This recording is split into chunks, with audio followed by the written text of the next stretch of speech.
Hello, this is BlueStar, Defender of Equestria, and this is my next Focus On video. This time, Misty, minion of the evil supervillain Opaline, but actually quite nice.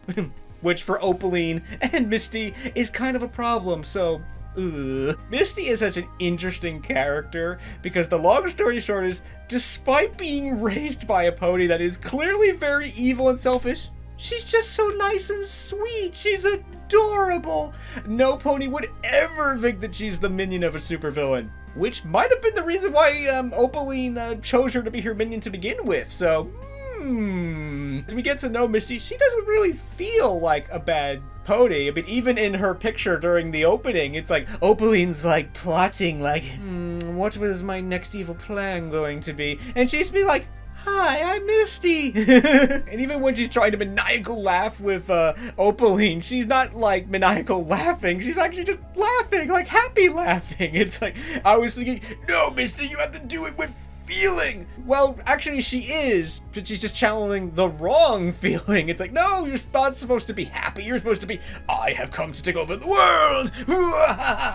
Misty is laughing like, ha ha, yay, ha ha ha. So even when she's maniacal laughing with Opaline, she's still all happy and positive and stuff, so. But that actually is perfect for why she makes, in some ways, a good minion for Opaline. It appears that Opaline will not be leaving this tower anytime soon. I think the long story short is, her being an alicorn, and not to mention actually bigger than most of the other ponies, just walking into town, Opaline would draw a lot of unwanted attention. So yeah, so she has to have a pony like Misty to go and like, here, go find out what's going on with those ponies. I want to see if magic's really there, or go find a way that I can go get all my alicorn magic back. It's like, Misty as a character is kind of interesting because she doesn't feel good and she doesn't feel evil either, because sometimes she's good, sometimes she's evil, hence Misty. And there's so many things about Misty that are in some ways Misty. They're uncertain. When is she gonna get her cutie mark? What is it gonna be? Is she gonna stay evil, or is she gonna turn to the good side? Reminds me, in Babylon 5 there's this thing called the Grey Council, and their, in some ways, intro is, we are grey.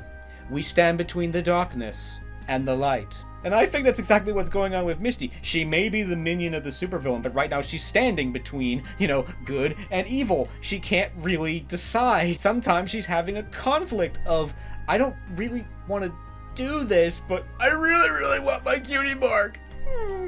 Aww. In some ways, this is a classic motivation. Oh, the supervillain has promised me to give me this thing as long as I serve them, so okay, I'll keep serving them, even though they're mean to me and yell at me and do all these bad things to me. Ugh. Even though she's been raised by a very evil pony, she herself may not necessarily be evil. She's resisting it. She's sort of fighting it. It's when she kidnapped Sparky, she's like, I've actually kind of grown to like you, so I promise to bring you back as soon as Opaline gets her powers back. But until then, to Opaline we go! I really don't want to do this. I don't want to just kidnap you and give you over to Opaline. It's like, okay, I'll take you to Opaline, and then when she gets what you want, I'll bring you back, and then everyone will be happy.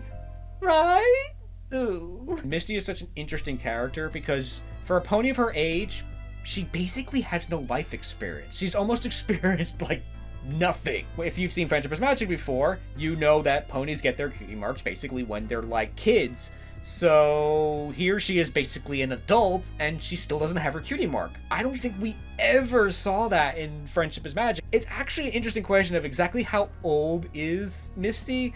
I mean, honestly, I read teenager, especially based on like her life experience and her most manic, oh my gosh, what do I do? But I guess she's sort of the same age as the main five. But yeah, I definitely feel like she's younger, at the very least in her like level of maturity and knowing who and what she is. This is probably the main reason why she doesn't have her cutie mark. She's experienced so few things. She knows like nothing about the world or even herself. So when I think about it that that way, it's like, how could she have her cutie mark? It's like she doesn't understand anything, much less herself, which is probably why she's all like, I was doing nothing. Yeah, I think if there's a phrase that describes Misty, it's like, I was doing nothing. I just want my cutie mark. So Misty basically has no experience with like anything. So when she's confronted by the other ponies, they're all of a sudden, oh my gosh, I'm busted. She's like, oh my gosh, I have no idea what to do, because she doesn't have any idea what to do. So yeah, Misty's in a really difficult place. She's between a rock and a hard place. Because she has so little experience with anything, it's like she's really, in a lot of ways, dependent on Opaline. That's probably why she stays with her, because she probably believes her when she says the only way that I can get a cutie mark is if I basically serve Opaline. She's convinced her that she's like her only friend, so how Misty became like the minion of a pony like Opaline is a very interesting thing, and I'd actually like to see the full story, because I have a feeling that Opaline is not being entirely truthful here, but I still have this vision of like Opaline like plucking Misty from like the ocean from like a shipwreck or something when she was like, you know, even younger than like the Pipsqueaks. That first thoughts are that, yeah, we see that the Pipsqueaks, you know, they're fairly young and they have their cutie marks, and we know that ponies sometimes do get their cutie marks at a relatively young age. So Misty would have had to have either been at that age or younger, maybe even at the baby level, but let's just say I don't think Opaline feels very motherly to me. More likely that maybe Opaline is slightly telling the truth. So somehow Misty was lost in the forest and somehow ended up at the dark castle, and then Opaline like took her in and realized, you know what, I could use this pony to my advantage, so However they met, Misty is now in some ways firmly the minion of the supervillain.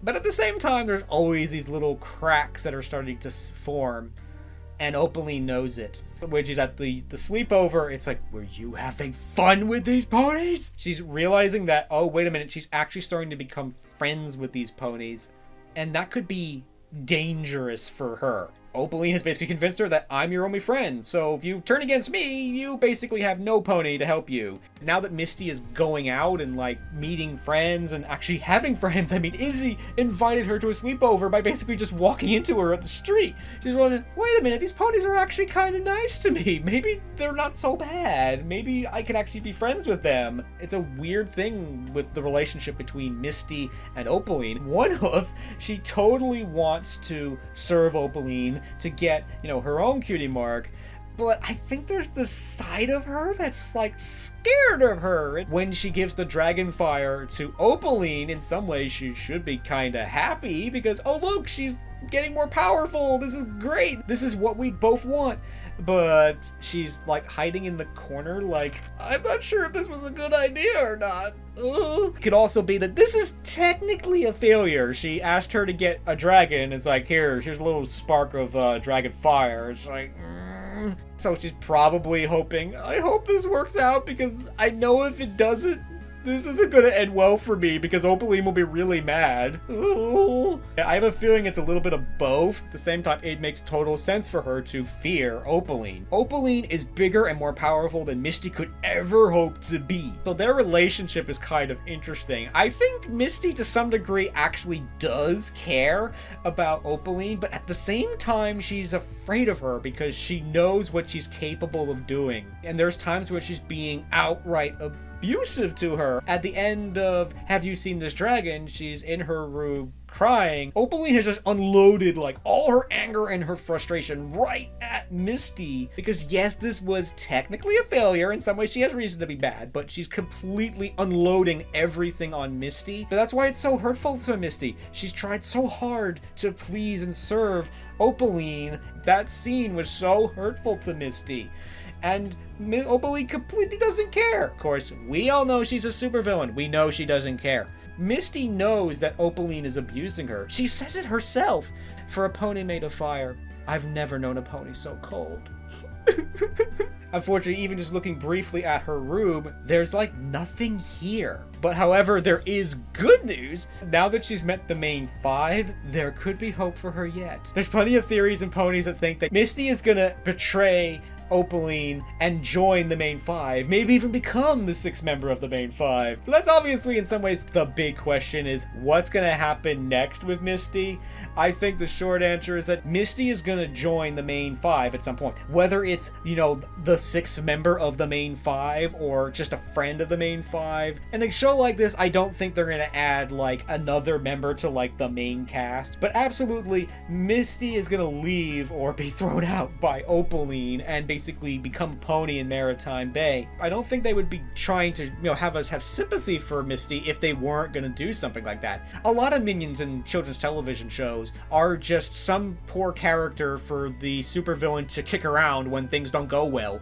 But here, they're actually trying to make this character relatable and you feel sorry for her. Yeah, she's serving the supervillain. In some ways, she herself is kind of evil, but you can clearly tell that this is a nice pony. This is not an evil, horrible, bad pony. She actually is sweet and nice sometimes, but she's just simply been raised by the supervillain that's convinced her that the only way for her to get a cutie mark is to serve this evil supervillain. Kind of reminds me of the Grogar video I did. It's a question of whom is gonna betray whom first. From past experience in television shows, it's totally going to be Opaline, when essentially she no longer becomes useful. I don't think Misty is going to directly betray Opaline, at least not yet. Opaline has convinced her that the only way to get her cutie mark is to basically serve Opaline. That's going to be a very difficult thing to break. At the same time, the thing you could say to Misty is like, well, every pony else got a cutie mark. Why can't you? It's an interesting question in itself of how did Opaline convince Misty that the only way for her to get her cutie mark is to follow her? Because if you've watched Adventures of Magic, you know that you can't force a cutie mark through magic or any means. It has to be something that has to be learned by those ponies. And this is something that the new fans have not yet been told yet because they haven't really talked about cutie marks all that much. So if Misty ever learns that, wait a minute, Opaline can't get me a cutie mark? Or I can get a cutie mark myself, then, oh, that might change everything. I mean, that would probably be the only way that she would betray Opaline. So I really feel that Opaline will end up betraying Misty first, especially since Misty has been constantly failing, and Opaline is basically onto her. She's seeing that she's actually starting to make friends with the other ponies, and that could be dangerous. So she might decide to move against Misty before that happens. So after thinking about all that, I feel bad for Misty because it doesn't look like there's a lot of good possibilities for her in the future. But I think the good news is that she is starting to make friends with the main five. One way or another, I really like Misty. I think she's a great character, both as a supervillain and as a nice pony. And I hope that we get to see her turn from the dark side to the good side and finally make her own mark. The title of the series, Make Your Mark, all of a sudden makes so much more sense in reference to Misty. That's her thing. She's trying to figure out how to literally make her mark. So I hope that she continues to grow in the magic of friendship and realize that these ponies can be her friends too, and that one day she will turn from the dark side to the good side and finally make her mark. So, I hope you enjoyed this video, and as always, thank you for commenting, liking, and subscribing, and until next time, this is Blue Star.